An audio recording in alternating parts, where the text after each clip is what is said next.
1 minute. Every group gets 5 minutes, followed by 5 minutes of discussion. But to simplify the scheduling or make it more efficient, we want each group to be ready when they're the next ones. We want you to get ready. So after the presentation of the previous paper, you should come out during the discussion period. So that when that discussion period is over, you can start right away. Our goal is to get you all out by 2 o'clock if you can. And, you know, just a little bit after 2 is necessary. So,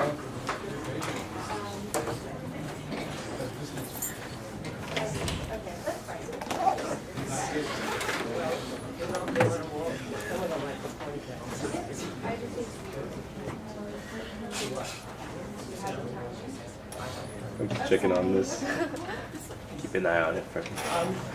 This is the ordering of the group, so you might take a look to see what group you follow, so you know when to come up. And I think we are ready to begin. Any last questions? It's all yours. Wow.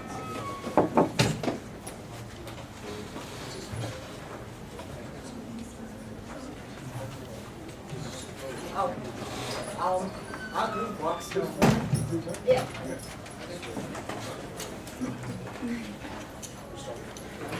Our group works from wallet because the wallet is what we use most. And sometimes we have problem with wallet. And we focus on college students because it's related to us and it's easy to observe. First, we observe the people using wallet as Pines, as market, or people and things like that. Then, I took about note about what kind of wallet people have and speed and doing with wallet. And actually, I really found out that 45% of agencies that don't have wallet. Only have one just cash ID in the pocket. And also, it's the fastest way and the most efficient way to pay. So we change to focus on pocket and wallet.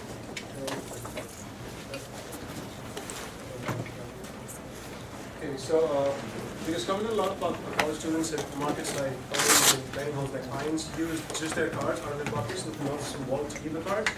And we noticed that it's really fast and efficient in terms of time as well. So we also noticed that even though if some people actually have a wallet, they use the wallet based on efficiency. And even though, because college students only carry so much stuff and have minimalistic needs, and a lot of people, we were surprised to notice that a lot of people just use their pockets to check out the cards. We were expecting to see more wallets, people taking out the wallets, swiping and then keeping it back. We just saw a lot of people using the cards in pockets. But the thing with pockets is, it's not optimized for that thing, and there's no compartmentalization inside the pocket, so you can organize your stuff. So we thought that was really good. So, we really dove in and took a hard look at why people were choosing pockets over wallets, which are made to hold this stuff.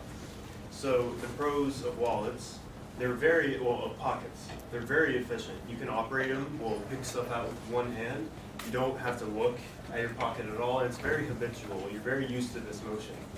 They're very versatile because of the material that they're made out of. They can pretty much hold anything, any sort of small object.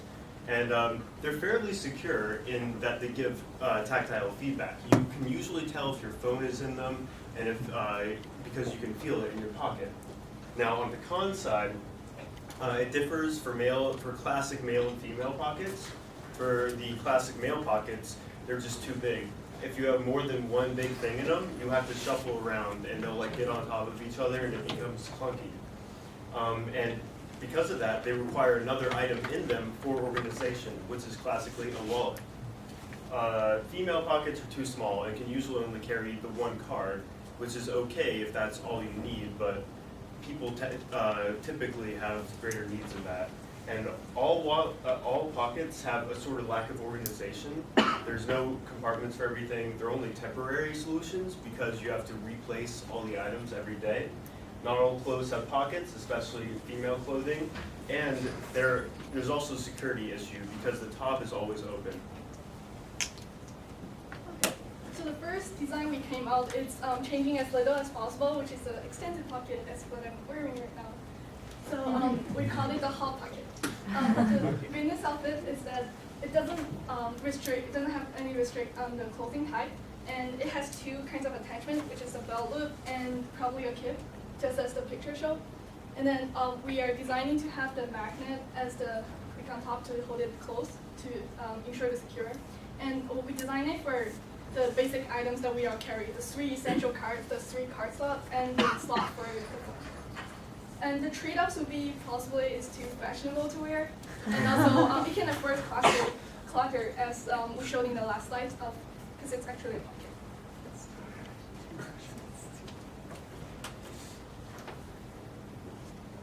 Okay, so the second one is a one-handed wallet.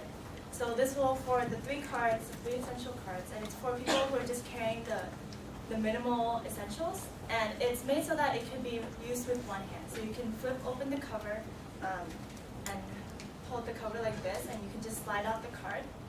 And this shows enough of the magnetic strip so you can actually just swipe the card without it ever leaving your wallet. And so this removes the steps to access the card. So it's easy to put back in, and you could do all of this in one hand. Thank you.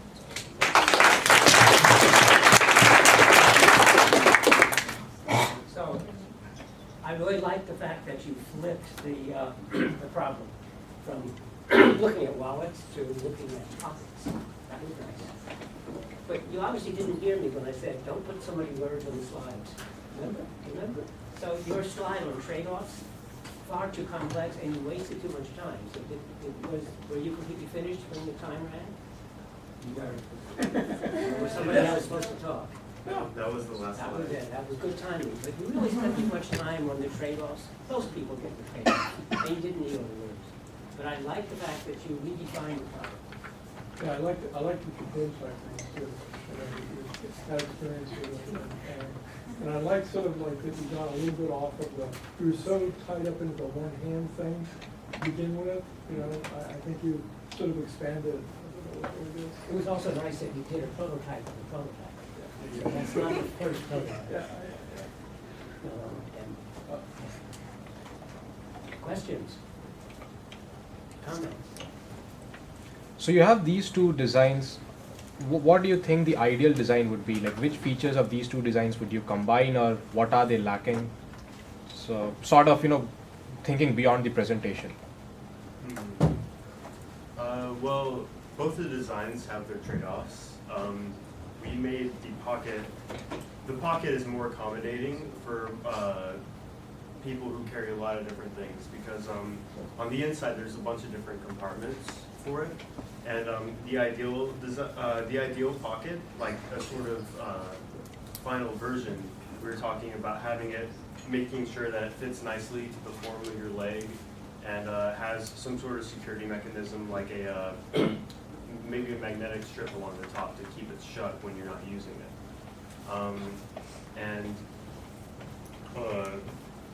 Then you want to talk about the other design? Yeah, so I guess the trade-off for this one would be that it only affords the 3 cards. So if you want to put in stuff with this, then it would constrain the number of items. But I was thinking about it, and to address that, you can make this attachable to an actual wallet. So you could keep this in your wallet, or you could choose to hold it separately, and that will address that problem of constraining. Were there other questions? I saw some other hands. Can you really use only one hand to do it?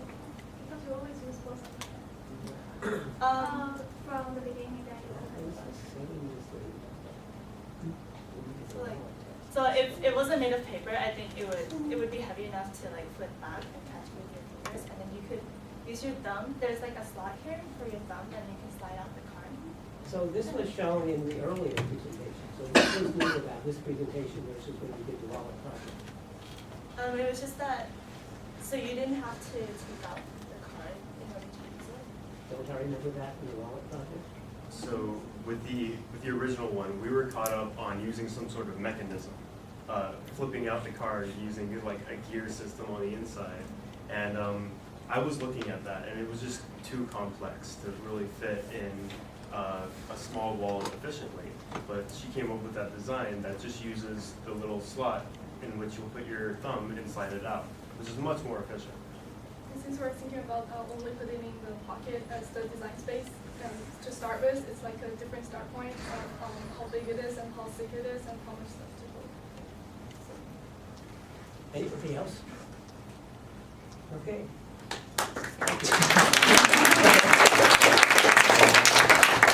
Battery faster now. Absolutely.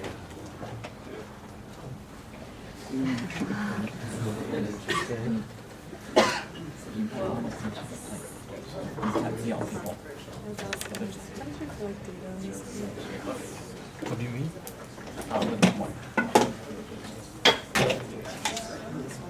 So our group looked at bathrooms at UCSD, and like we saw that like this a place where there's a lot of inconvenience. It's dirty. It's like unsanitary and crowded and stuff. So we really wanted to like try to figure out what was wrong with bathrooms. So we interviewed people about what their biggest problems with bathrooms were, and 61% said that they had problems with toilet paper. That's because, so then we dove deeper into these interviews and we asked people why, and it's because it was too thin. We also originally wanted to look at why people use too much toilet paper. Maybe we thought that was an issue. So we looked at people, we asked people questions why they use more toilet paper, and they said they stole it to blow their nose, like poor college students. The dispenser leads to more waste. There's also pressures at home to use less because they actually are personally invested in it. But most of all, it's because it's thin. Quotes are that it's too rough. People also don't really care how much they use because they're at school, it's free. Yeah, they want to get clean. So we started thinking about the problem at a different level. So can we get rid of all the paper and use something else? Because the paper we're aiming to clean you, right? So we think about like getting something better than just paper. So we think about like bidets. And we started interviewing people and get those results. They think they're not clean, they think they're weird, they're for women, they waste more water, and they think they're not smart enough to use them. Okay, however, some of those are not true. For example, when you get dirty hands, you wash your hands instead of wiping them with paper towel, right? And for the water wasting part, we get all the stats here. For example, now most of the Americans are using toilet papers, so you use 34 trillion rolls every year. That requires 1 trillion gallons of water every year to produce them. And that means if we all switch to bidets, we're going to save up to 700 billion gallons of water every year, and that's 2,230 gallons per person. That's a lot. And so we came out to the conclusion that people don't really hate bidets. They just don't know much about them. So we started thinking about not only to design the bidet itself, but also to design the whole transition process for people to get adapted to, especially here for UCSD. Yeah, so we started focusing on the transitioning towards bidets instead of focusing on the issue of how can we make people use less toilet paper. We started thinking of ideas, so we started, first of all, because most bidets are mainly used for at home, so they have like a little control panel, that kind of stuff. But we didn't think that was like clean enough because everyone's going to touch that. So we thought of using a pedal, and with that pedal it releases the spray water, but still for people who are not, of course, used to, there are many people who are not willing to use it. There's always the paper dispenser on the side if there's any necessary for that. And we're trying to, that way, slowly switch from toilet paper to bidets, like slowly. And this was one of the solutions. Another solution that would help with the transition is to help educate people on why we're transitioning. So we would post up similar graphics on the bathroom door, so like, you know, while you're doing your business, you have something to do on the door. It would provide them with the reasons why we think bidets are better, and it will also provide really easy instructions that they can follow. And then our last design was that helps with the transition is still to provide people with like regular bathrooms. So it would be like half the bathrooms are bidet, half are regular, so people still have the option if they really don't like using the bidets. Okay, so basically our entire design thing is a giant trade-off between toilet paper and bidets. So we can choose to have like a small initial cost, choose like cheaper bidets, something like that, but that may lead to like larger later costs with like maintenance fees and whatnot. Whereas if you have a larger initial investment in more higher quality bidets, that could lead to like more people wanting to use them, etc. And of course there's going to be an adjustment period since this is a giant transition thing. We don't really know how successful this might be because there is a giant cultural thing about America not using bidets. And then, of course, we're not going to get rid of toilet paper. We're just going to have like paper towels instead, so you can like manually pull like one sheet at a time instead of like just like rolling infinite toilet paper. So that's basically what our thing is.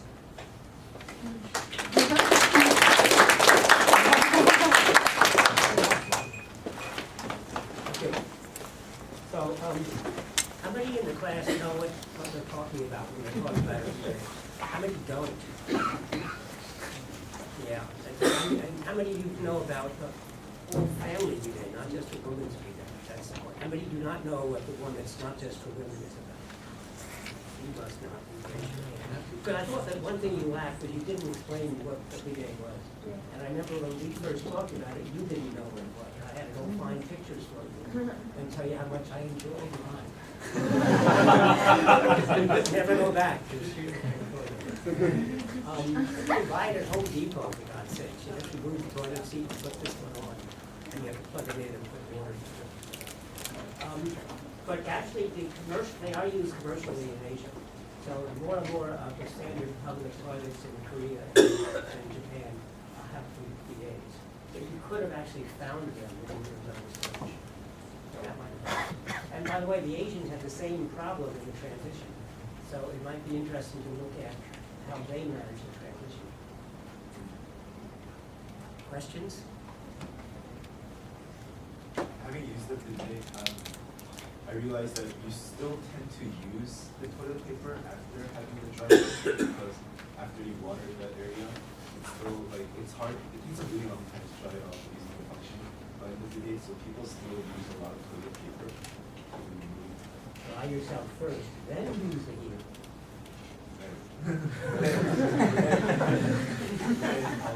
The ones that you press automatic, it waters and then it dries automatically. So people still use toilet paper.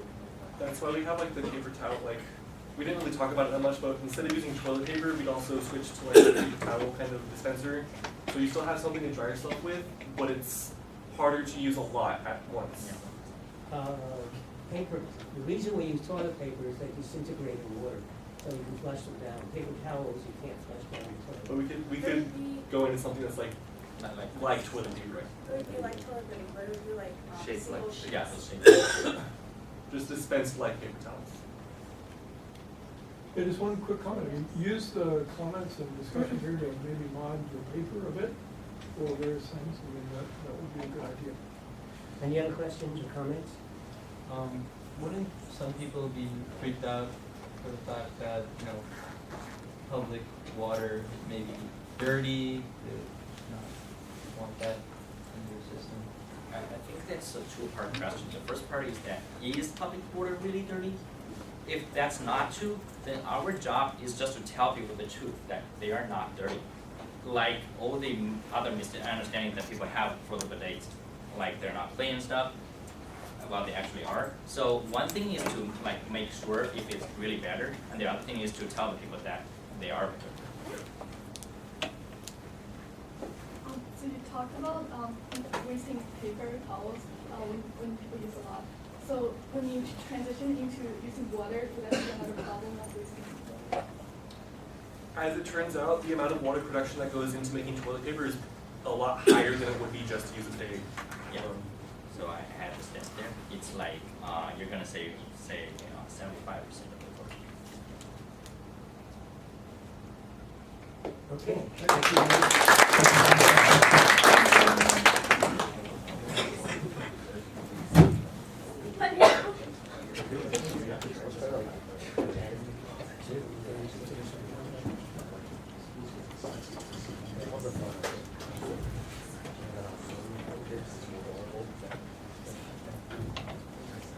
Okay.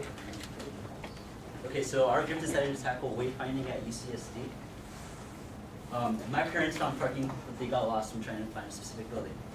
This particular quote was taken from our user interviews, and it particularly resonates with me because I know every time my parents visit me, I usually end up having to find them simply because navigating around campus is really difficult. And okay, so we noticed that among our interviews, the people that we interviewed, whether they be alumni, visitors, students, or staff members on campus, they had a particularly hard time navigating around campus simply because of the way it's laid out. So we decided to do some further investigation about the underlying issues of wayfinding around campus. So from our interviews and from some observations and research, we found that there's two types of tools that people will use to wayfind, and those are online and offline tools. So online tools at UCSD include 4 things: 3 maps, one of them Google Maps, 2 of them UCSD Maps, and also a mobile app. And the problem with the mobile app and the second map down here is that they aren't discoverable. Very few people actually know about them. And while they do give directions, they're cardinal directions, so north, south. It's hard to orient yourself, especially if you don't know where you are if you're a visitor. So we decided to concentrate on offline tools simply because our interviewers said that they only use these maps before getting to campus. So while on campus, they didn't use them. So offline tools are physical tools that include paper handouts, signage, which includes labels on buildings, colleges, and also directional signage, which tells you where something is in a direction, and also campus maps that are posted around. And we found that it's not really any of these one things in particular that can solve the wayfinding issue here, but rather it's the interoperability between all of them. So that includes between signage, landmarks, and building indices, which we'll talk about later. So we found a bunch of problems, but we'll just highlight 3 today. One of the biggest problems is consistency in naming throughout all of the tools, online or offline. For example, HSS, you might see that on the client link. That translates to humanities and social sciences on the building names. And then even that, it's building 250 on the campus map. So these aren't really translatable across each platform. Another problem is simply the availability of these tools. When was the last time you saw a campus map? Like, can you locate one right now? It's really hard to find them and they're not really available. And then our last problem is wayfinding and kind of the funnel in wayfinding. So wayfinding is simply using tools, maps, signage to find your way around an area. And an essential part of that is to be able to switch from a larger scale to a smaller scale. So for example, at UCSD, we have the college system kind of section areas off. But to actually use that to navigate, you need to know what lecture hall is in Warren or HSS is in Mir. Then once you get to those buildings, you need to be able to switch to finding specific rooms using signage. So we recognize that there are too many problems out there and we can't have one solution. So we proposed 2 over here. The first one is more for visitors. So the idea is this: the moment you get up from your car, bus, bike on campus, you should not pull out your phone to reach a location. That means the signages, the buildings, the naming, etc. should work together, should operate together to help you find your way. We went around the campus to look at various maps, and when we went to the theater, right, we found a really good solution already existing. The map there is oriented well, so that the direction you look while reading the map is how the buildings are. It uses the skyline, it uses correct names, no confusing abbreviations, uses the shapes, and it's very easy to discover. You can't get lost. It's a full solution. Now, a solution like this has a big impact, but it's going to be difficult to implement because it's a lot of effort. It's going to be a little costly. The other solution we thought about was more for the online audience that people have, and there's a sizable chunk of residents and people who live campus who want to use mobile maps. We realized there's no point in reinventing the wheel all over again. All these maps that Lynn talked about, they're good in some aspects, and we should leverage them and bring them together in one single app. A solution like this is going to have not so much impact, but it's going to be easy and shouldn't be really costly. So that's it. Thank you.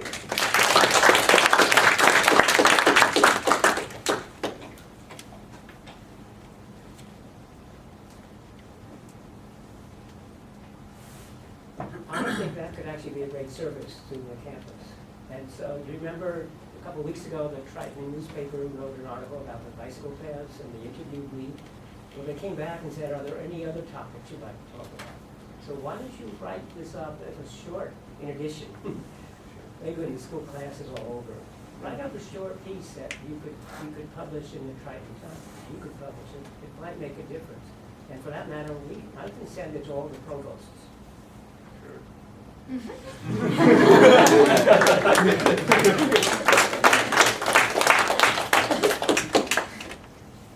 Questions, comments? Yeah. What kind of aspect would you like to combine from the campus website maps and Google Maps? So Google Maps are awesome in navigation. They're awesome in telling you if you're at place A and you want to go to place B, turn left, right, whatever. Campus maps are awesome in abbreviations, saying that HSS maps to humanities and social science and so on and so forth. Maps.ucsd.edu, the mobile, the one which Link talked about, is awesome in telling you buildings and their shapes, you know. So those three. Right over there. I found out something really interesting about Google Maps because they do have a lot of pins and it's recent that people have added them, but they're wrong. So for example, Yogurt World was in the Cogside building, I think, and you can actually request to switch it. So I actually switched it, so it's correct now. So it's interesting because if the student body could build, you know, something way better in Google Maps. And it shouldn't be hard to. Yeah. We need. So you have talked about the 2D version of Google Maps, but in another version, like once you enable the buildings and the heights and everything, does that change any of your findings or does it make them better or anything? Because sometimes that helps me navigate when I actually look at the sizes of buildings. Right. Actually, that's a really good feature. The only, if you just talk about things Google Maps lacks, right, that's abbreviations mostly. So essentially, if you say HSS on Google Maps, it doesn't tell you where it is. So all the awesome features that Google Maps renders useless when you're trying to find HSS, TNTR, PTR, stuff like that. So similar to what Lynn mentioned, it might just be possible that the humanities and social science building, if someone could actually just go ahead and edit that to HSS and this and that and everything, that might be really useful. Okay. Right, actually, yeah. And actually, if we have time, there's a website on UCSD, on Blink, which has a list of all the abbreviations. And during orientation, you get a list of all the abbreviations, but then it needs to sit inside Google Maps.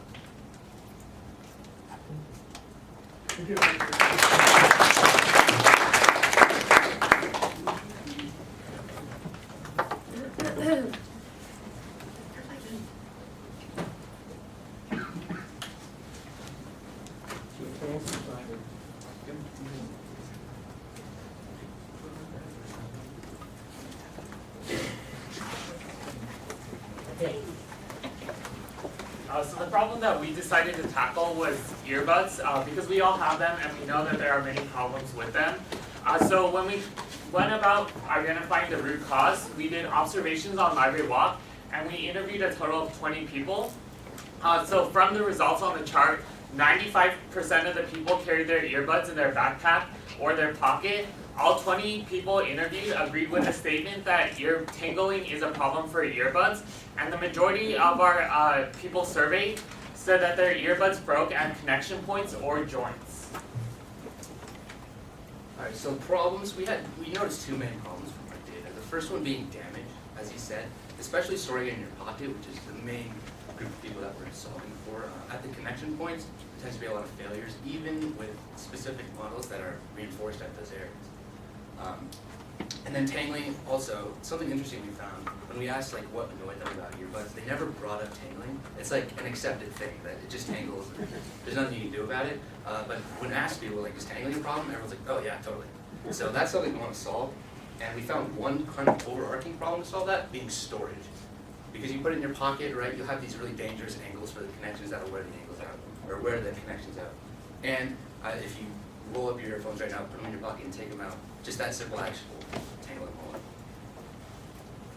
Some solutions we thought of, there's many of them, but you can have a pouch, so something that you just, you wrap it up and you store it in there, but the trade-offs in doing that is you have to carry a separate pouch, that might be bulky.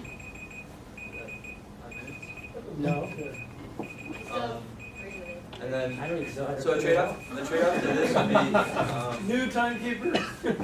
it would be a separate object carry, and still doesn't solve the tangling problem.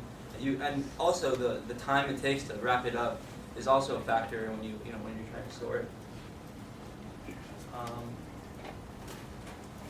But another tool we could do is a wrapping tool. So just a little plastic clip that you can wrap the earphones around. It's thin. It's skinnier than a pouch.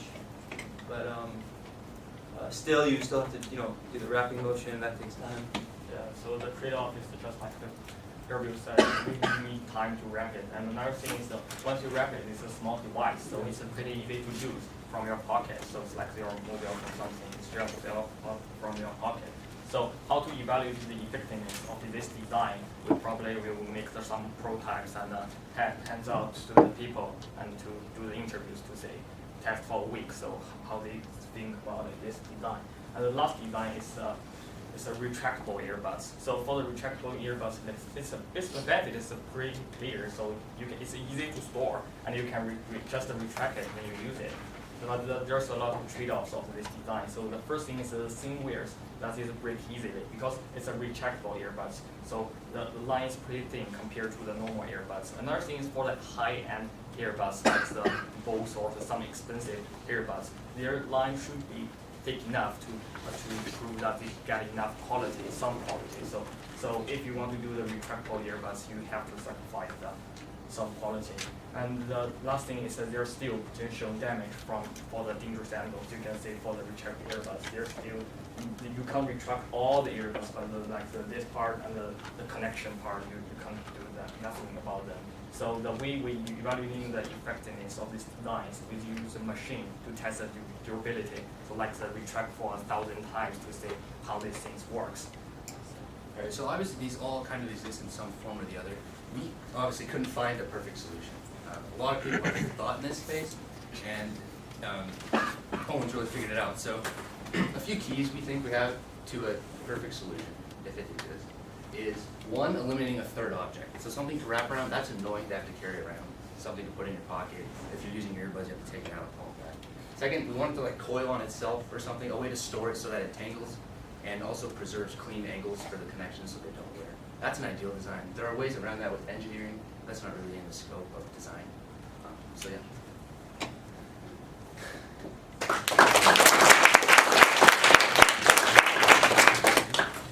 I have one main criticism, that last sentence. You said, that's not really within the scope of design. Yes, it is. It's your job to explain to, get those engineers to understand what the issues are.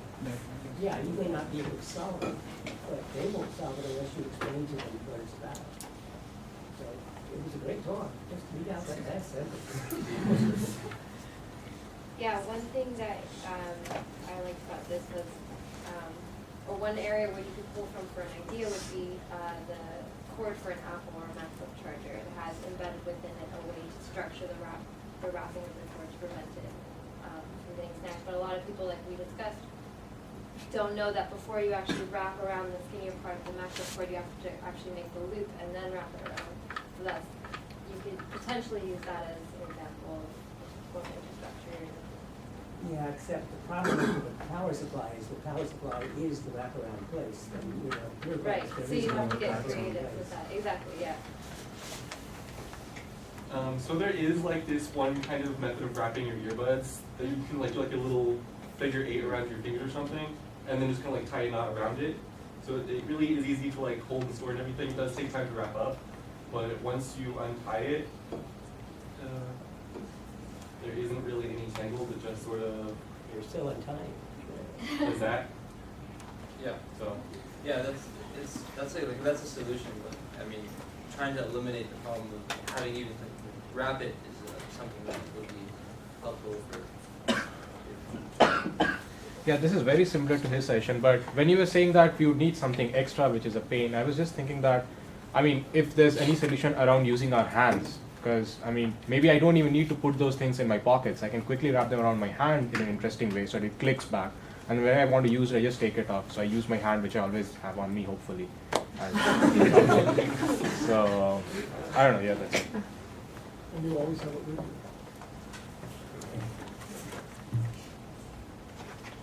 Anything else?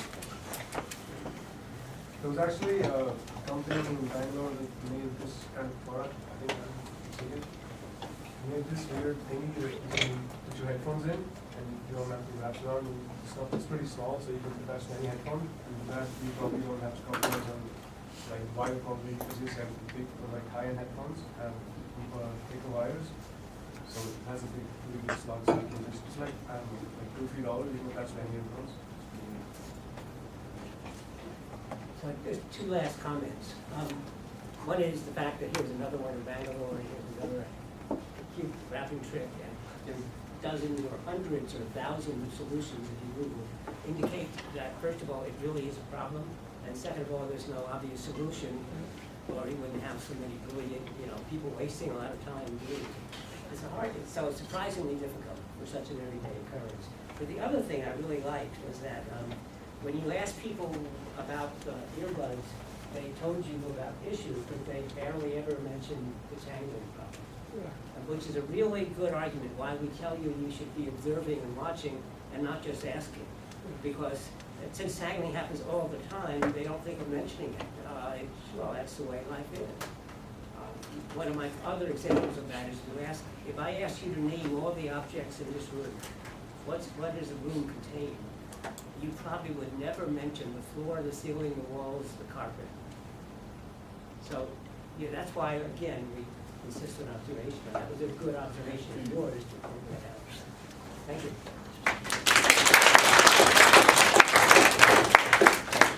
Next group. Who's the next group? Let's find out.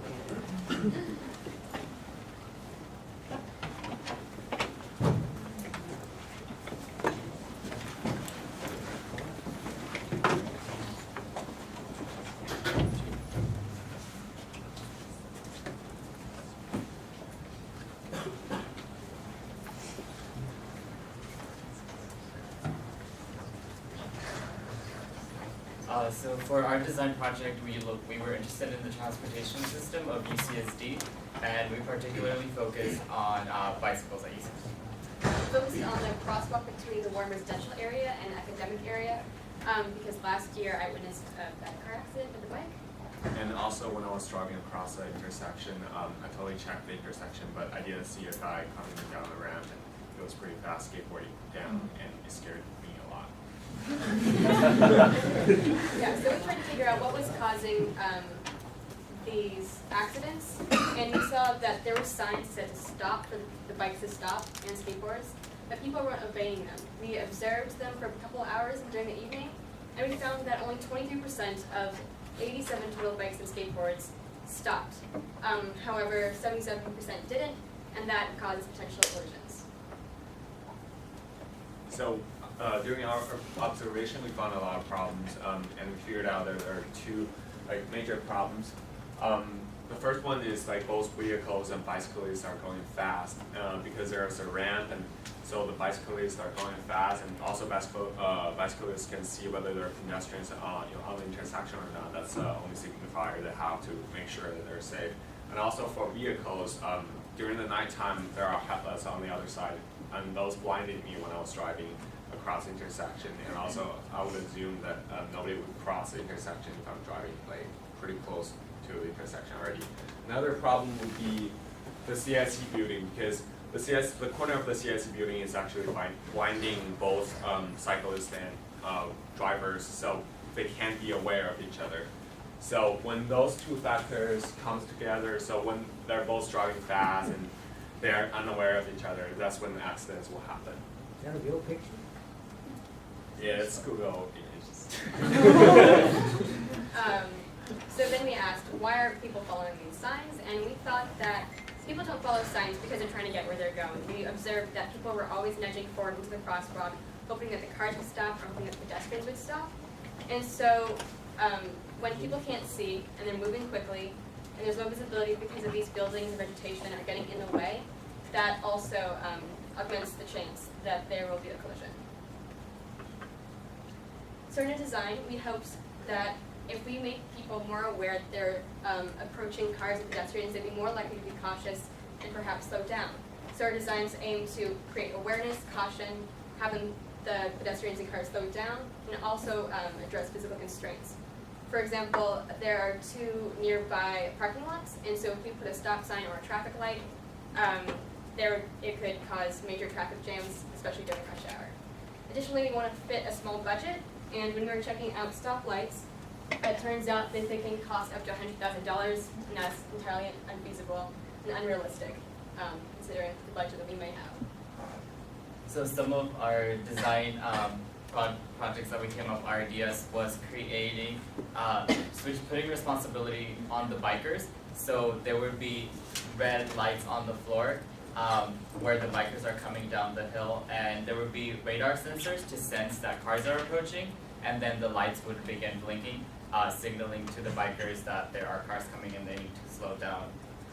Some of the trade-offs with that are that it's not a current signal or traffic sign, so people wouldn't have a pre-existing conceptual model of what it actually does. And then during high traffic, the radars would keep sensing cars coming, and then the lights would just keep blinking and blinking. So then bikers would never be able to cross, and eventually they would just ignore it, and we would go back to the existing problem. A different alternative was putting responsibility on the drivers. So we would use the same radar idea to sense when bikes are coming, and then that would tell the red stop. It would start blinking, and then drivers would know that they need to stop. This is different from the previous sign because we are using a shape that drivers already know. But some of the trade-offs are that if for the drivers, it might be unclear if it's not blinking. They might think that they can just keep going, but they would know pedestrians are actually coming. So our final design, we just combined both. We had a shared responsibility between the drivers and the bikers, and we had the same speed sensors for when cars are coming, and then a sign on the left would start blinking to tell bikers that there's a car coming, and vice versa for the cars. And then some of the trade-offs are that this just encourages people to stop, but it doesn't enforce it. Thank you.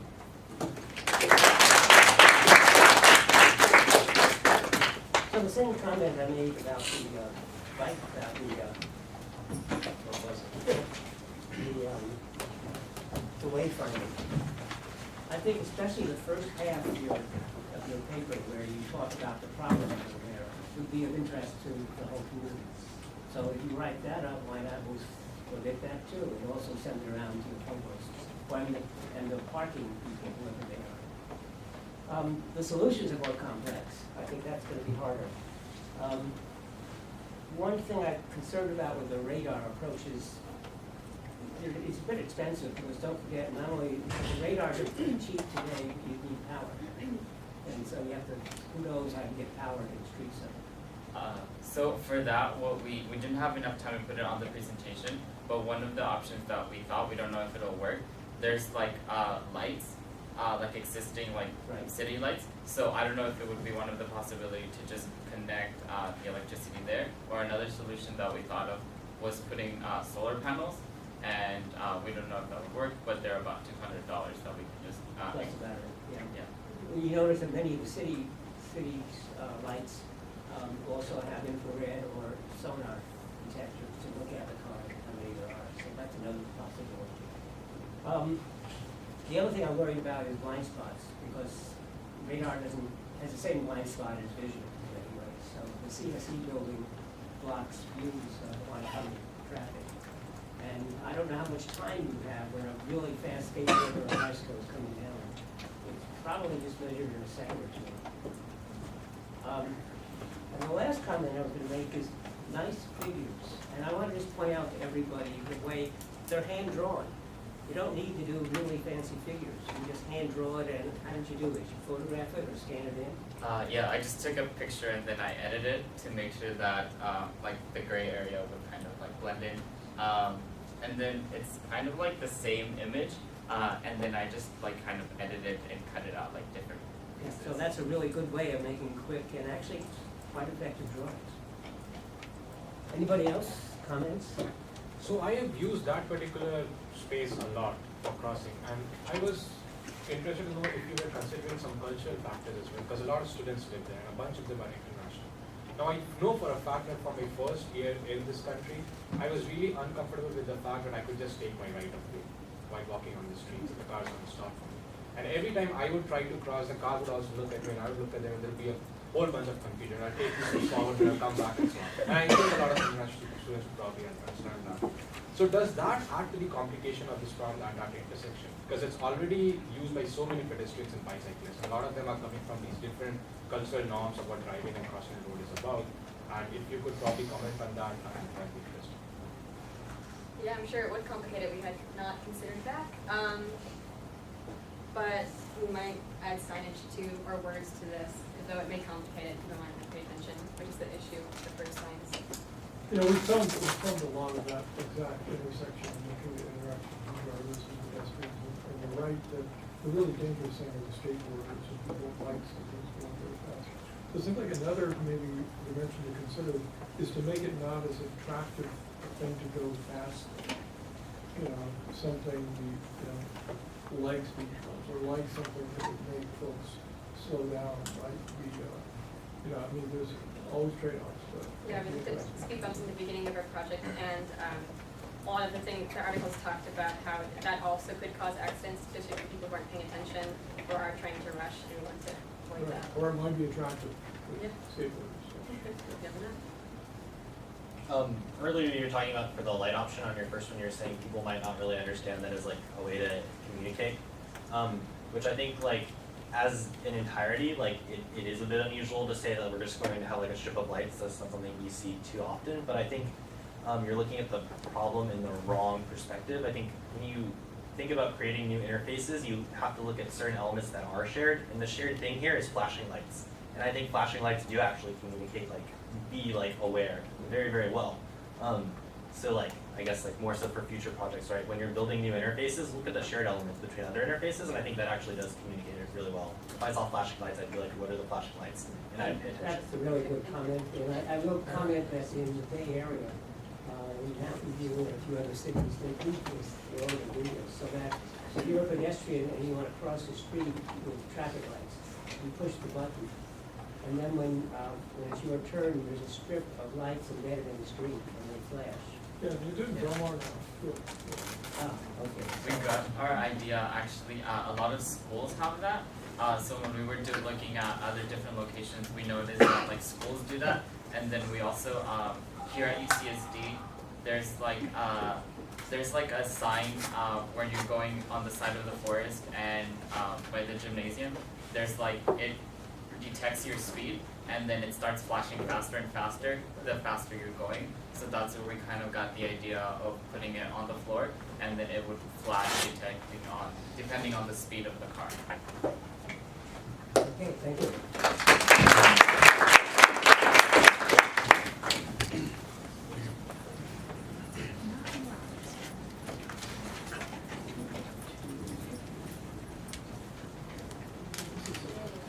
You're on.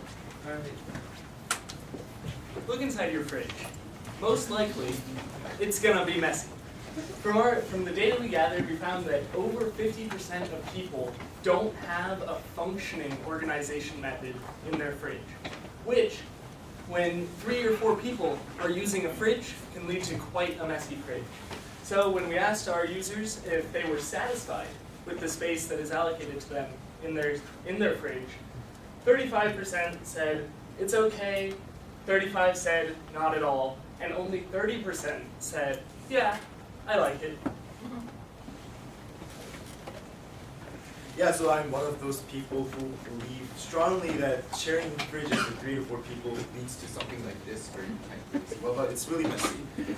So, through root cause analysis, why is this mess happening? And then we asked, oh, because we live with many people. And then we said, oh, it's because we lack space, because we live with many people. And then from root cause analysis, we've decided that because these people lack an organization technique, like Kaiser mentioned, there is no solid set traditional organizing technique for many houses. Only 30% said they do. So the rest of the people will have refrigerators, something quite resembling like this. So what we've decided to focus on was having some kind of organization kit that aids in people's organization techniques. We know that not many people are going to be really set in stone with the traditional ways, so we've decided to aid that with a kit. So our first solution is known as the Cool Cubby shelving system. And this is essentially a container that, okay, let's visualize your fridge right now. You have about 3 shelves, and then you can stack things on the bottom, say like a milk container, juice container, maybe some fruits, a chicken or something. But then all the space above that and underneath the top shelf is wasted. So ideally what I'm saying here is that there's a lot of wasted volume in the fridge, and you can't utilize the entire volume of the fridge. You only utilize the surface area that's available on each shelf. So the Cool Cubby is here to solve that problem. This is a container that ships with containers that are meant to go inside each individual cubby in the Cool Cubby. As you can see right there, it's a grid of slots, and each one of those slots will hold a certain number of containers. So the goal of this is to maximize usable fridge volume. This is going to sit inside your fridge, hanging from the top shelf, and it's going to be about 2 feet deep, 2 feet wide, which are about the standard dimensions of a fridge. And it'll have a back compartment, which is always set inside the fridge, and it'll have a forward compartment that will hinge out and swing open so that you can access anything that's on the inside. And the diagram kind of helps you visualize that a little better. So there's some trade-offs to this. First of all, it ships with containers, and you're forced to fit your food into those containers if you want to store it in the cubbies. So if you don't have food that actually fits, then you're going to have to prepare your food in such a way that it does fit. Another trade-off is that there might be too much storage, so if you put too much food in there, you're going to forget about it. And we haven't been able to test this yet, but if we were to test it, we would create a prototype and make sure that it's keeping the food still cold and fresh, and that we're using the right materials. So our next design is called the Illuminati. And so what we're going to do with this design is we're going to take these LED light sheets and just cover the surface inside the refrigerator. And so we know that surface areas within the refrigerator all vary in surface area. You can customize the LED light sheet for whatever you're adjusting inside the refrigerator for. And so let's say I'm sharing this refrigerator with 2 other people, and I said that my color was red. So before I place my food item on a light sheet, I would click on, so there's buttons attached to these light sheet that turn the light sheet into a specific color. I would turn on the red color and then put my food on the light sheet. So you're probably wondering, like, well, people already can partition their food off, or they can say, like, this area is mine, this area is yours. But why do we need this? And it's easy identification. People are going to have memory slips, people are in a hurry, people are in a rush. You just throw food everywhere, you're like, oh, and then the system breaks down. So what this does, it's very visually salient, and it means that as soon as you open the door, bam, you know what area is yours, and it's self-constraining in that way. It creates rule-based patterns. So the trade-off is this, that there isn't necessarily space optimization. You're still going to have the same issue with the, without the cubbies, because you may not have as much space. So you might not have as much space. But ultimately, as we go through testing, we hope to kind of see how people are using this. Are they sharing food? Are they not? And to see what people's patterns come out of this, and then we'll be able to optimize afterwards.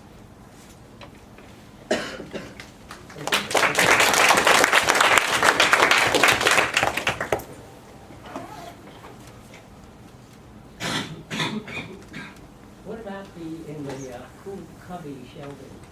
You pack the food in too tight, there's no air circulation. So you did mention you want to make sure it cools the food. But, my suspicion is you're going to have airspace to have 2 air. Right.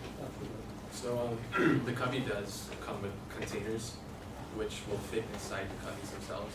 So I guess to solve that problem of not enough air circulation, we have to design the containers themselves so that they allow there to be enough air circulation within the cubby. So the refrigerator has containers, the cubbies have containers. Okay. And you have the problem with the space in the containers, so this circular one thing where the Actually, if the containers are made out of some heat-conducting substance, aluminum is probably the best, and that's cheap enough. Then that might also help. comments from the audience? Would you use it in your refrigerators? I like the cool cubby system, but there's just like a tangential remark, but that reminds me of, in some ways, the power of standardizing things, where you have to do things in a certain way, so that you can't dump things all over the place to make it messy. And that reminds me, one thing that you might want to read is this book about how the containers ideas pretty much revolutionized the shipping industry and made everything standardized and so on. If there are any high-level principles that we could do from that. No, that's actually an interesting idea. I mean, the containers really remarkably changed shipping. You know, inexpensive, easy to do, but if you think more broadly, maybe that kind of packaging made for this could be a benefit to companies in shipping to the stores, and you have the same issue in the store. So if you expand your ranges, not just fixing the refrigerator, but fixing the whole economy, shipping industry, all foodstuffs. It's true, because they had to redesign the ships to hold the containers, so why not redesign the refrigerators? Not much, but to hold your standard size containers. We actually thought of doing that, but that will go beyond our responsibilities. Yeah,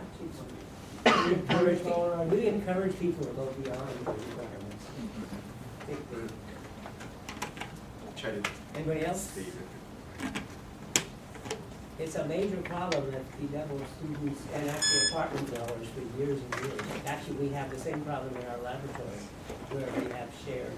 And there's another place we go to in Qualcomm Institute. They have 2 refrigerators, one of which has a padlock on it, saying only authorized users can use this one. You going to say something? Yeah, actually, I like the idea about maximizing volume. So I think when we have like specific shelves for specific stuff, for example, we can do small thing on one item, and we have like basic airspace. But what I encountered with that small fridge, like you could adjust the slabs to a level, so you can just, for example, if the water shelf is small stuff, you know, fruits and vegetables, you can adjust that. If you have like big water containers. So it must have come with like a lot of shelves so that you could. No, it was actually just a glass slab, so that's just from small slab. So you can take out the glass slab and make it sort of Okay, thank you.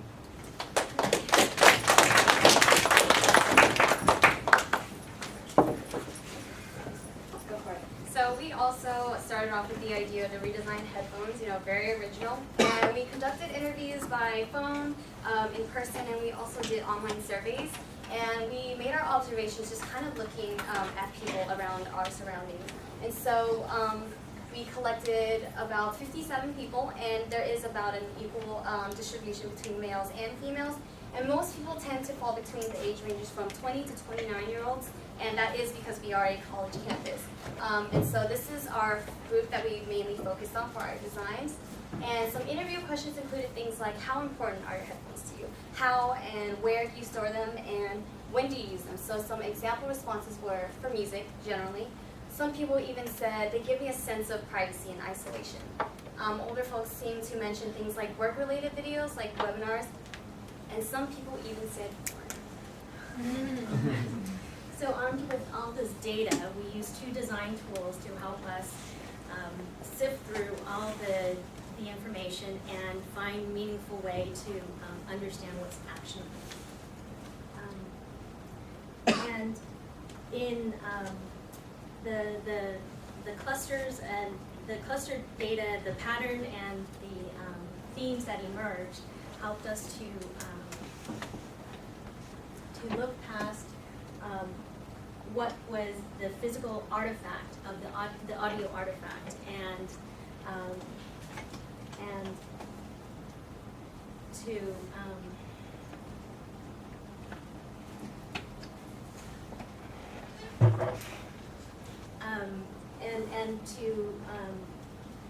Just take a deep breath.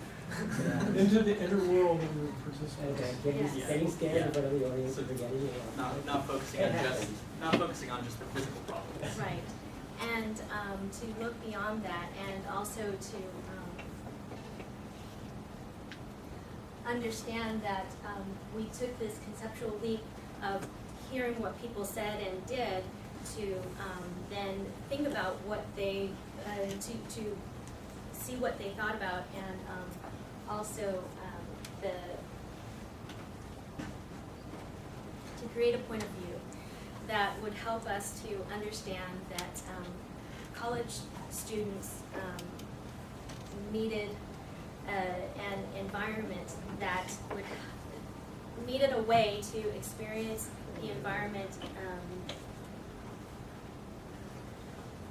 and so we used how might we to help us to brainstorm what the future of the experience would be.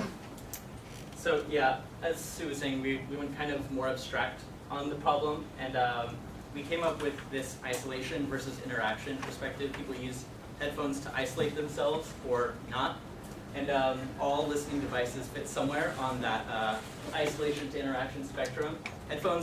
Traditional headphones are a really good example of something that isolates you. You put them in, no one can hear you, you can't hear them. Speakers are pretty good for interaction. More recently, there have been some new kinds of headphones that are better for interaction. They use bone conduction instead of speakers to vibrate into the skull so you can hear everything that's going on around you. But they're all visible, they're all really noticeable, so they communicate to everyone around you that I am not available to talk. So we found some missing product spaces along this continuum, some for interaction and some somewhere in between. And the two products that we came up with were AirSpeak and Bone Beats to try and fill those different voids. The first solution, Bone Beats, is a bone conducting headphone, and the design concept is to make it as hidden as possible so that you're still having your own small degree of personal experience. You're still listening to your own music, but you're still completely available for everyone to communicate with. The other one is AirSpeak. It's more for isolating yourself, but instead of isolating yourself from everyone, you isolate yourself into a small group of people, and that you know are going to communicate something relevant to you. So the trade-off. As Sam said, our first trade-off is that both of our products are only designed for people with specific needs.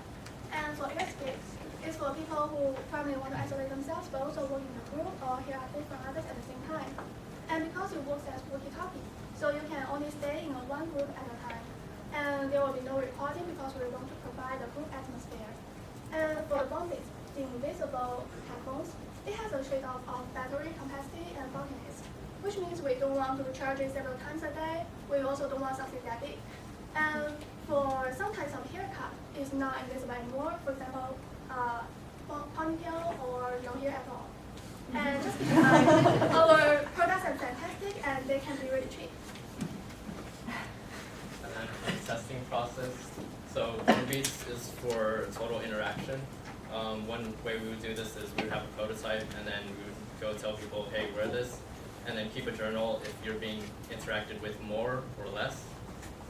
And then for AirSpeak is in the space where you transition between isolation and interaction back and forth. So we would have two groups, one using AirSpeak and then the other using normal headphones, and they would be placed in a collaborative setting where they're working on a project. And the testing criteria would be productivity. So if they're more productive using AirSpeak and they transitioned well between working by themselves and in a group, then they would obviously be more productive. So that's basically how we would test these two. Questions?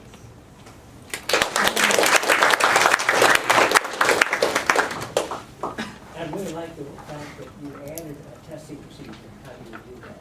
You actually unique in what you do, at least so far. That's going to be essential for all the work. That's good. Yeah, I think I like this, looking at this continuum, conceptualizing that way and looking for spaces that might be openings that are for that's a really interesting sort of general design strategy.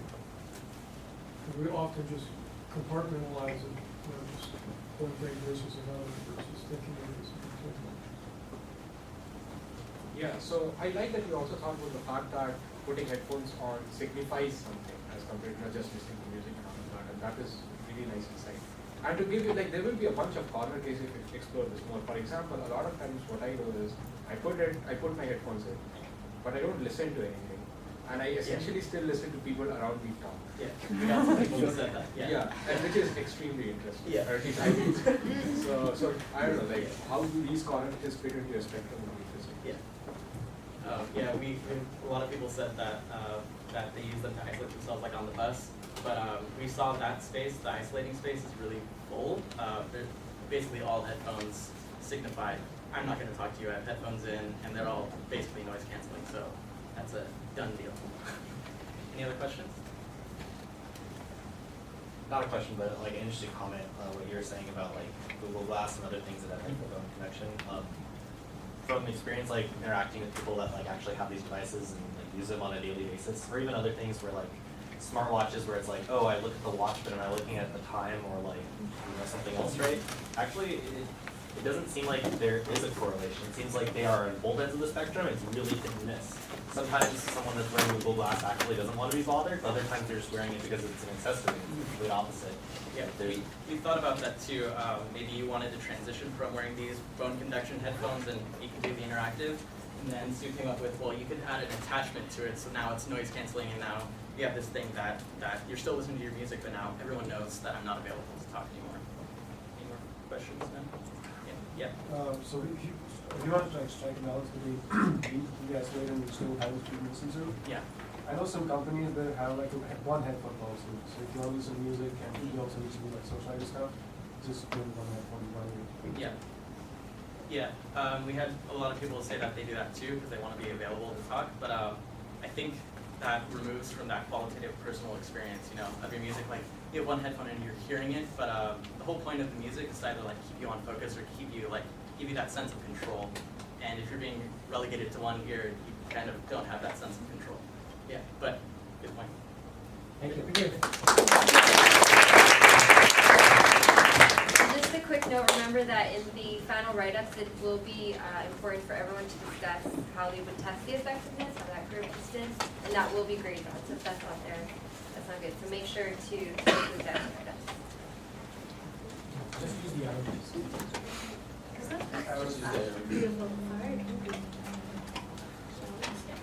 So we were looking around for signs of problems, and one of the things we found was this flyer that my department put out. It was basically saying, or encouraging people to share their tables. But we thought, how effective is this really? Are people really going to reach out and see someone walking around lost or like looking for a table and say, hey, you want to sit at this table with me? So we decided to instead of forcing people to sort of invite people to their table, we wanted to indirectly encourage them to share their space. So we looked at how cafes, dining halls, libraries, and things like that were set up and compared that to how PC is set up, mainly on the first floor in front of these restaurants and eateries. And we went during peak lunchtime hours so that we could see where it's most crowded and when people were kind of struggling to find seats. We found that there are a variety of table spaces on the PC West and PC East side. Interestingly enough, on the I think it was like the west side where Panda Express is, there's tables for 4 people, and then there's like countertops, and then these are very like saturated, so there's not a very variety of these kinds of seats around. On the other side, there's tables for 2 people and 4 people, but then there's like not a variety of the 2 and the 4. It's just 4 people tables at one area, 2 people tables at another area.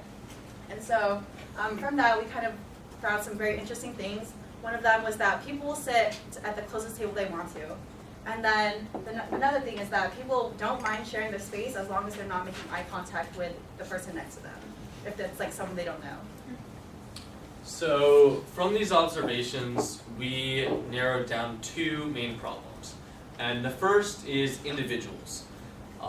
Throughout Price Center, everywhere you go, we would see individual people taking up whole tables. So it was either at benches or at booths like these, where the whole side has people on it and the whole other side is empty. And those are chairs that people could use. Or bigger tables where one person would be taking up the whole table, and people wouldn't want to sit down and join them because they're sort of social connotations to sitting face to face. So we wanted to address that, and the other issue was groups would crowd around these tiny tables, and as you can see here, we have big groups or chairs left over from big groups crowding around these small tables. So right now, PC's tables really only addresses either the individual either 2 to 4 person groups. They completely neglect the individual and group collaboration. So one of our solutions is to implement like more bar seating or bar table seatings as illustrated by the purple bars up there. 2, 3, and 4 person tables as illustrated by the dots, the triangles, and the pinkish peaches rectangles. And to accommodate more group settings, we decided to implement those like lunch tables to facilitate group collaboration as well as U tables.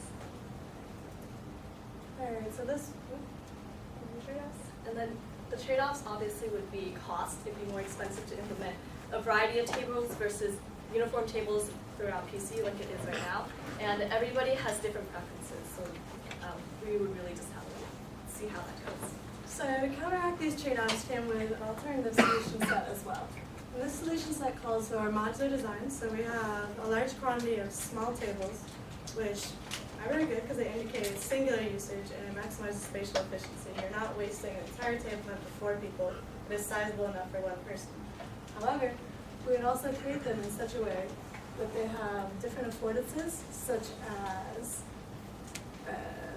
wheels. We can make them as large as possible. It seems humorous, but that really tells people these are mobile things. You can rearrange them, you can put them together in such a way which affects your functionality. So whether you're alone, you can have that socially isolated, or it's not completely isolating them. We're going to have magnets to indicate people that these also come together. You can collaborate in such a way that fits your needs. And the trade-offs here were that a lot of people, they think they want freedom of choice, they think they want all the options. We see the stereotypical psychological cases when people go to the grocery store and are given 12 jams and it's easier for them to choose if they have 3.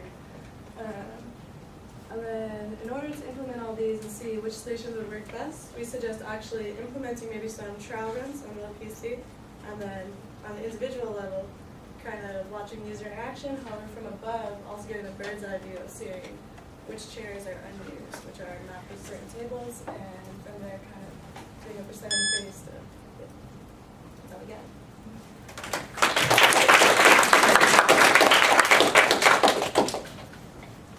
Thank you. That was a very nice description of the problems. And interesting that the bar table.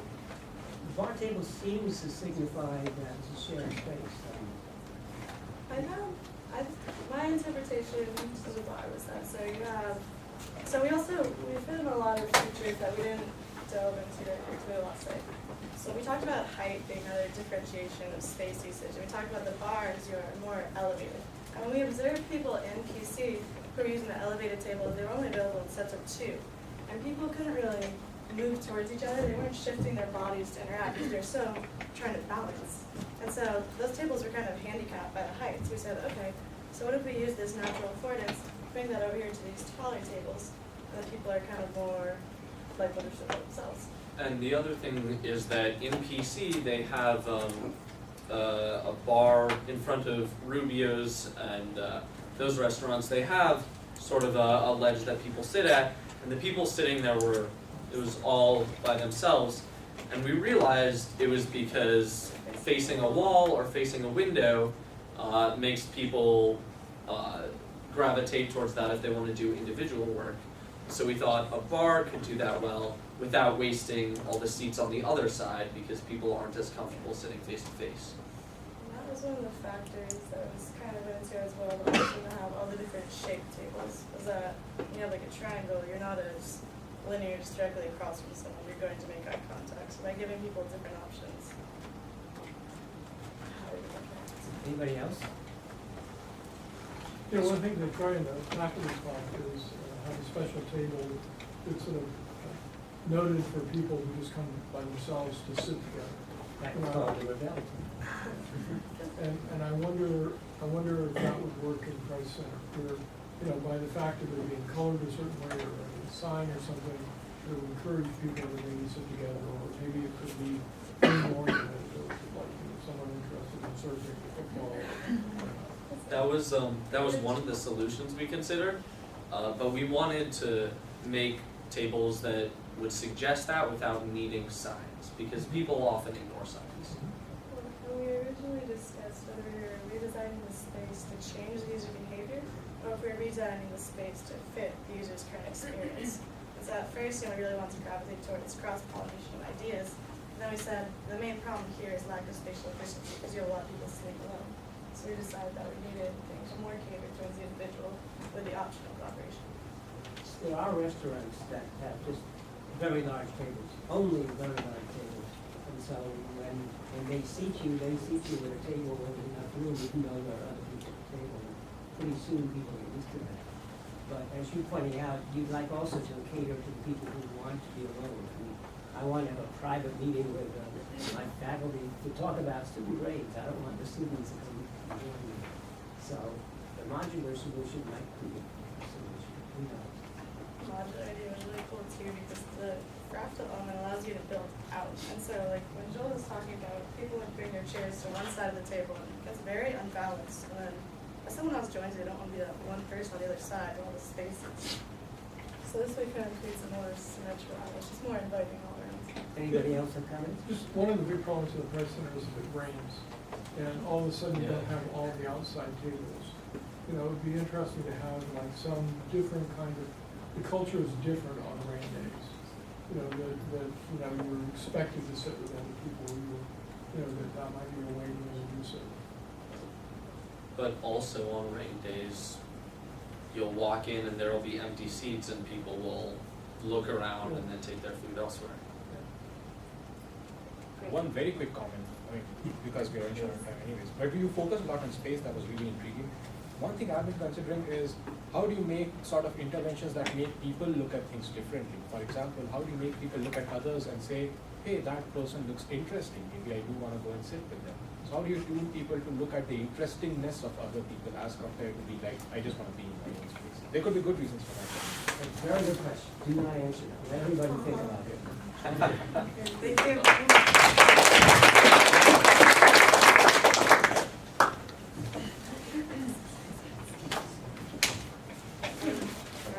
Alright, so we are going to talk about our redesign of the third floor.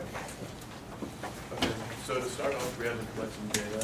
So we observed the layout of the third floor and we saw that it's a large, barren, pretty gloomy looking space and doesn't seem to have a specific use.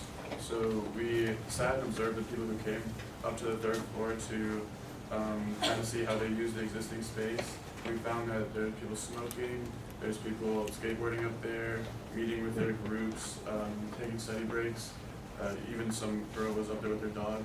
And so we interviewed, in the interview that we conducted, we were given some suggestions like maybe adding tables with umbrellas to afford shade and place to sit, and also maybe adding some kind of aesthetic value to the space.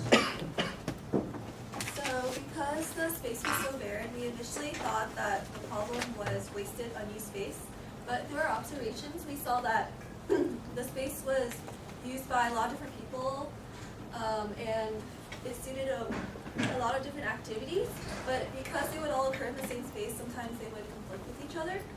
And we also found that there was a lack of seating because there were only 3 tables in the study areas and there was no seating in the shade areas, so people who were in the shade would sit on the ground. And also through our interviews, a lot of people said that the ambiance was really boring. So one of the underlying problems we found was that ECSD lacked a versatile centralized hangout space to suit the need for both recreation and rest. And we also found that a lot of people use the space during their free time or during their study breaks, so that kind of revealed underlying boredom and stress. So our idea for the redesign was basically to take this giant space and to put zones in it for all of the different activities that everyone uses it for. The front side of Geisel we want to leave unchanged because through our observations we saw many people using the walkway as a commute across campus.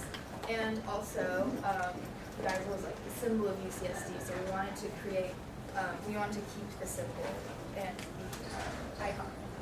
So for the left side, from our observations, we realized that there's not very many seating options, and then we always, when they to observe people, they were always sitting on the floor. There's only like 2 tables there, and they were like in direct sunlight. We also noticed that the whole area is just gray. There's like no life there.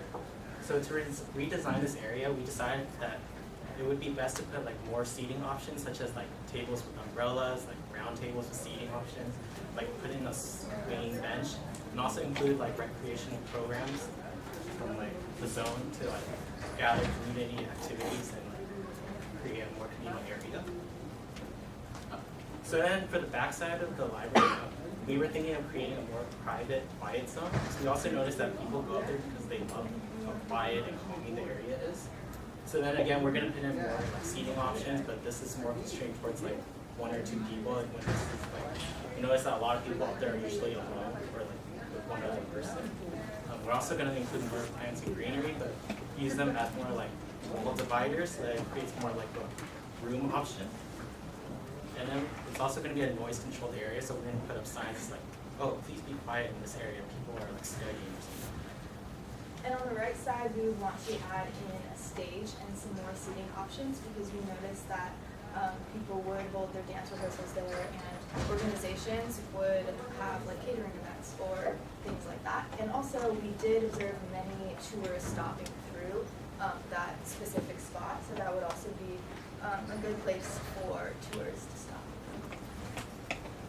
Oh, with more time, we would like to explore a lot of options. There.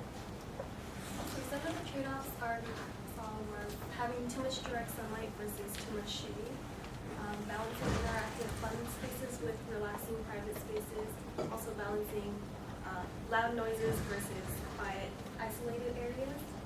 And lastly, maintaining the iconic look of Geisel, while at the same time adding new features and aesthetics to improve it.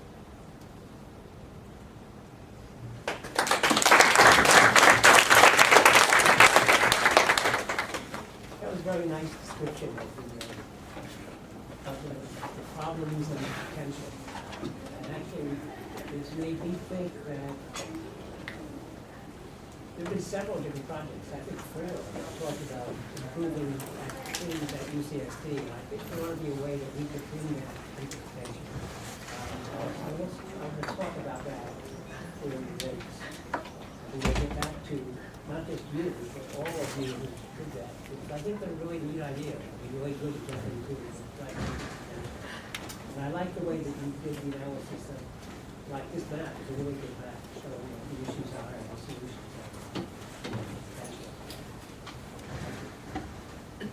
Other people.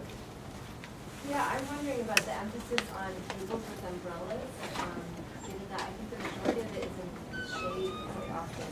Actually, two sides of the library only have Sunday the day.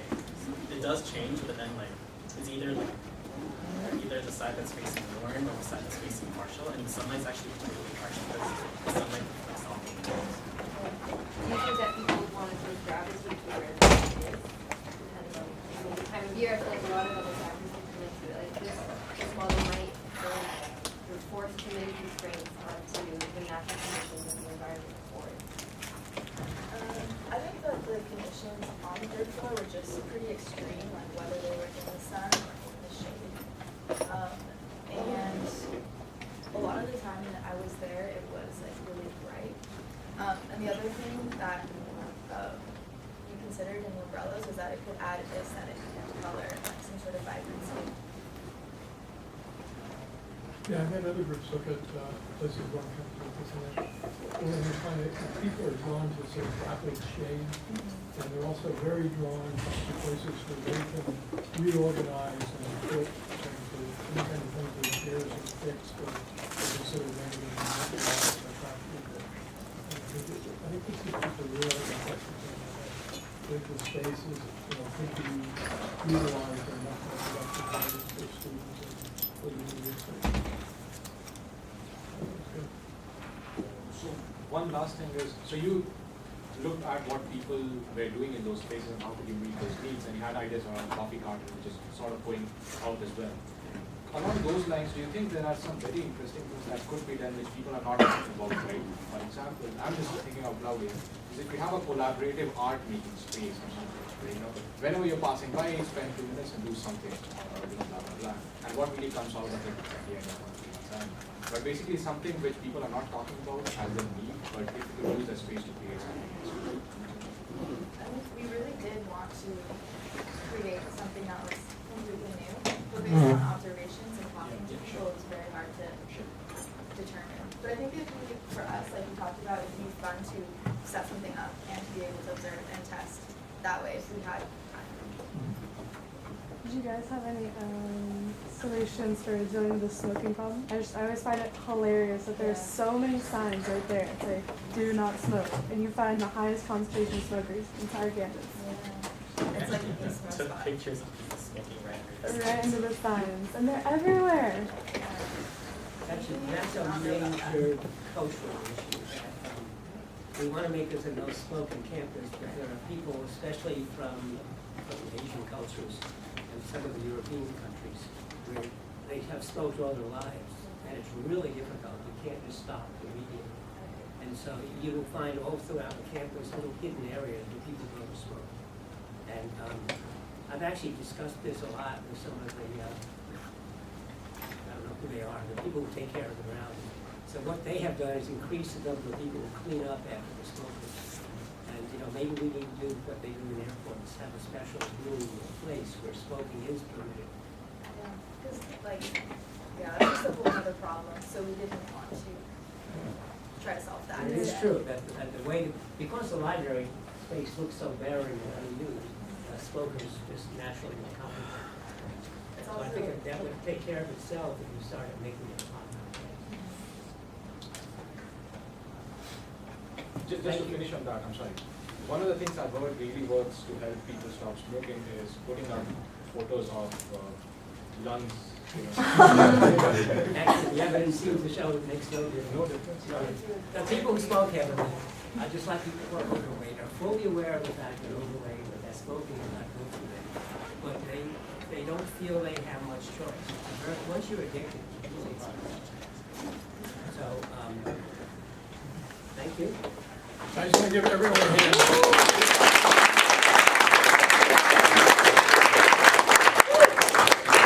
So before you go, I think Jim and I both want to say that we enjoyed the course. Now, I know you're the ones who are supposed to enjoy it, but it's actually nice that you enjoy the course, and we actually look forward to other kinds of things. And actually, your presentations have been really wonderful. It's amazing the high quality of everyone's presentation, and not just this time, but the previous two times. And as I said, there's a number of issues that are relevant to UCSD, so I think we should actually consider how we might get that across to the relevant people. And please, if you have suggestions of how we might improve the class for next year, please let us know. And you could send email, or we could give you a link. Yeah, the best place to do it would be either in the CAPE review or in the TAIA evaluation. No, let's not do it in the CAPE review. I mean, you may, but I think a better place would be a special place for suggestions for next year, which are. Cool, yeah. Vinny and I can come up with a link and then we'll shoot that on. Yeah, we'll give you a link, and you can make it anonymous, or you can make your name on, but it'll be after the grade, so that won't impact your grades. But it might actually help the students next year. So, and tell us what you didn't like, as well as new things that you might encourage us to do. And if you wanted to be an IA next year. Yeah, we would love that. We want to.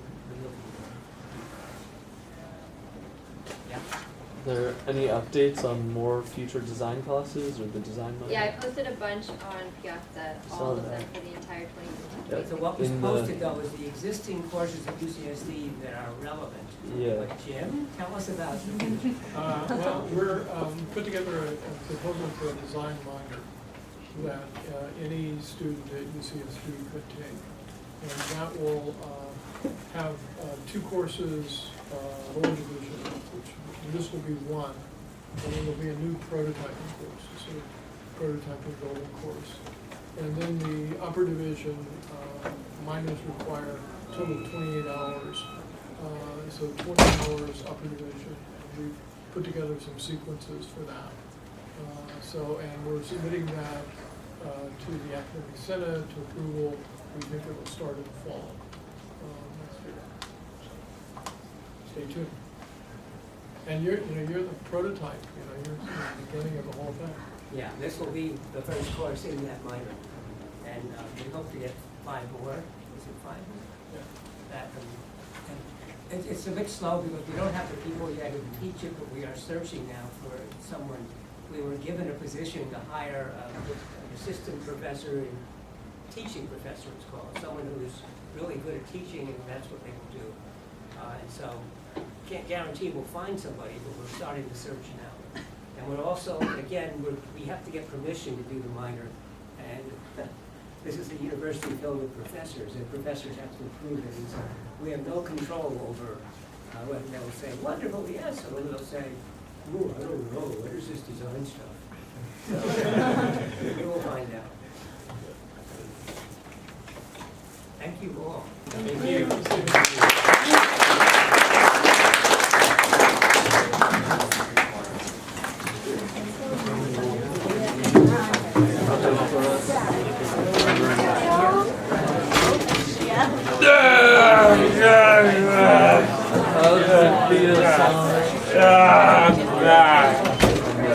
Yep. Hey, where do you live? I have a house Wait, so where do you go back to? Oh, LA? Because I'm planning to meet up with Lizzie over winter break to do our portfolio. Yeah. Check out. What's up? That'd be hype. Want us? Yeah, let's do it. You guys have my number? Email? No, I got your number actually. Group chat? You texted me before, so I got you. Yeah, I did. I also gave you a call. You did? That was I woke you up. Here's a cute character. If you know anyone in EC who wants to be part of one of the teams, because my team has a dude who's just like not committed. He's in EC, so we sort of need him. I feel that. Okay. That's Strug. I'll look into it. That's Strug. I'm all about it. Also, I'm on the Piazza now, but apparently I'm not on the mailing list. You're in the Oh, bike, no. not the bike path. Okay. The navigation. Oh my god. John was talking about the train earlier. I'm one of the editors. Yeah. Yeah, Elmer forwarded it to me.